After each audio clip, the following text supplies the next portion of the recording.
家是什么？我直到离开家，才知道什么是家。因为出生在苗栗客庄，客家话，客家的生活变得理所当然。我以为世界就是这个样子。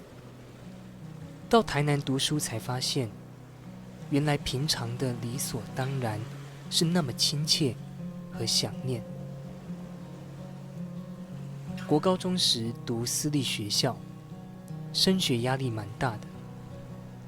但这个时期是孩子最需要探索的时刻。那时的我，每天在教室里都有想冲出去的冲动，因为觉得这些不是我想学的。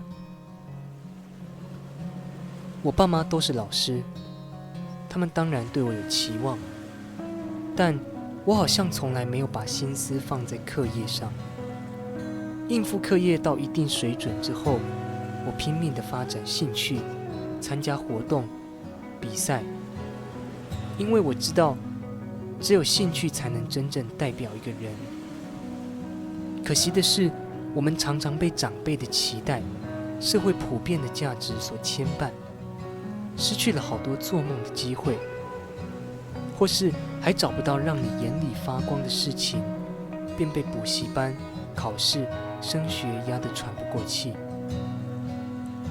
从国小到大学，从担任社长到学生会长，从魔术比赛到朗读比赛，从司仪到歌手，我并不觉得我比别人优秀，我只是比别人敢而已。我想，机会也许不是留给准备好的人，是留给勇敢的人。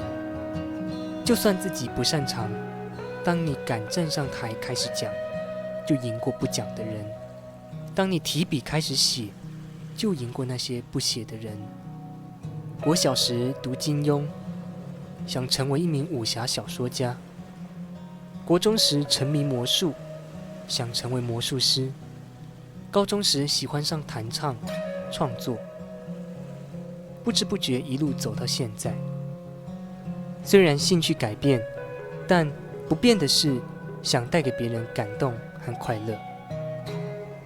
我从高中开始创作，开始用华语写歌，把心中的压抑抒发，渐渐喜欢上创作和分享，也慢慢开朗起来。刚上大学时，因为到台南读书，离开熟悉的地方，听不到熟悉的语言，挨宠走嘞，我迷失了。想家时，想用客语写歌，却发现一句话也讲不出来。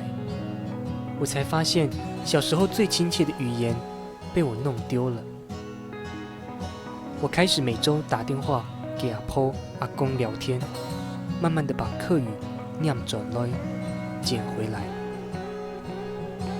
刚开始用客语创作去比赛时，其他演出者都唱华语，只有我唱客语时，刚开始有点自卑，害怕异样的眼光。直到获得评审肯定，我才发现我拥有别人没有的东西，而且这些东西很珍贵，很可能即将消失。我发现我唱客语创作时更加有自信，我在客语创作里找到自己。把客语捡回来的过程有许多意外的收获，我开始多了一些演出机会，甚至开始主持广播节目。但最大的收获还是我找到自己的根，更认识自己是谁，来自哪里。很感谢家人朋友的鼓励和支持，把遗失的语言文化找回来，其实还有很长的一段路要走，但我开始了，就会越行越远，也夯也降。